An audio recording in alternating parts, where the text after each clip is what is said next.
Hello everyone, હું છું નેહલ. તો હજુ અમારું પેજ ફોલો નથી કરી તો કરી દો. આવી મેજિક ટી શર્ટ હું ગીવ અવે કરવાનો છું. 20 ટી શર્ટ્સ ગીવ અવે કરવાના છે. કોમેન્ટ કરો બાલાજી સિઝનેબલ અને તમારા ફ્રેન્ડ્સને આ વિડીયો શેર કરો અને પેજ ફોલો કરેલું હોવું જોઈએ. તો મેજિક ટી શર્ટ કેમ કહે છે વૃતાંશભાઈ, ખબર તમને? ના, બોલો. તમે હલતા નહીં, તમને જાદુ બતાવું છું, બહુ જોરદાર. જો તો આ જુઓ જાદુ. લા, મારું શર્ટ કઈ ગયું? જોરદાર છે ને જાદુ? પણ ખરેખર આ જાદુ તો વિડીયો એડિટિંગનો જાદુ છે. હોળીનો જાદુ તમને એકચ્યુઅલ બતાવવા જઈ રહ્યો છું. તો હોળીના જાદુની અંદર આપણે શું લઈને આવ્યા છે? તો આ જે છે એ મેજિક ટી શર્ટ છે. અત્યારે તમે જોઈ લો, એનો કલર એકદમ વ્હાઈટ છે, અંદર કોઈ કેમિકલ કે એવું નથી, બરાબર. હવે જુઓ તમે, ઓટોમેટિક કલર બદલશે.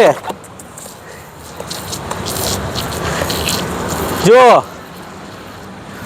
થઈ ગયો ને બ્લુ કલર. અને એવું નથી કે ફક્ત એક જ કલર, હવે જો એમના દિલમાંથી લાલ કલર નીકળશે. જો છે ને હોળીમાંથી લાલ કલર. તો આ જે છે મેજિક ટી શર્ટ, તો આ મેજિક ટી શર્ટ તમને મળી જશે ફક્ત ને ફક્ત 180 રૂપિયામાં બાલાજી સિઝનેબલ નડિયાદ અને આણંદવાડી બ્રાન્ચ પર. પહોંચી જાઓ નડિયાદમાં સાંઈબાબા મંદિર પાસે, આણંદમાં સંકેત ઇન્ડિયાની બાજુમાં, બરાબર ને વૃતાંશભાઈ? જાદુ કેવું લાગ્યું એમ કહી દો. જોરદાર કલર. તો આ જ રીતે વિડીયો જોવા માટે જરૂરથી અમારી ચેનલ ફોલો કરી દો, બાલાજી સિઝનેબલ. દરેક તહેવારે નવી નવી આઈટમો લાવીએ છીએ, તો પહોંચી જ જાઓ.